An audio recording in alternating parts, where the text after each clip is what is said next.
Welcome to our channel. Today we how to subscribe to Tesla Powerwall backup alerts step by step clearly.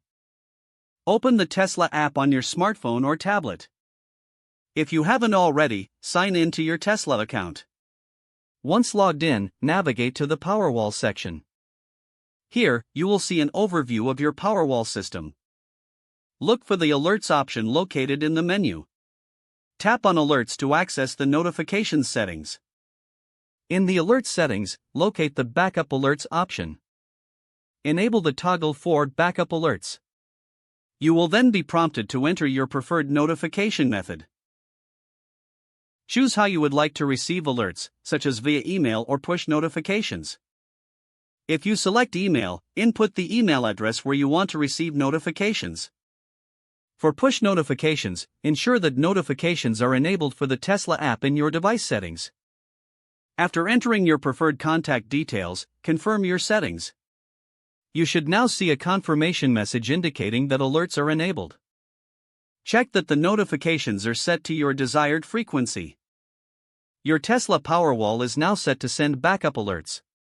You can return to this section at any time to adjust your preferences. It's a good idea to periodically check the alerts settings for any updates. Your system will now keep you informed about any backup status changes or important updates. If the page does not load, refresh the browser or try again in a private or incognito window.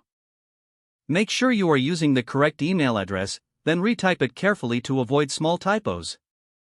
If your password is not accepted, use the reset option and create a new strong password you can remember.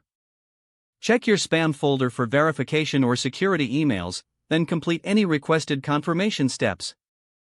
Enable two-factor authentication if available to improve account security and reduce unauthorized access risk. After signing in, review your profile details so your contact information and settings are accurate and current. If you see an error message, note it down and try again after restarting your device and internet connection. Log out when you finish, especially on shared devices, to keep your account and payment information secure. If the page does not load, refresh the browser or try again in a private or incognito window. Don't forget to like this video and subscribe to our channel for more step-by-step tech guides.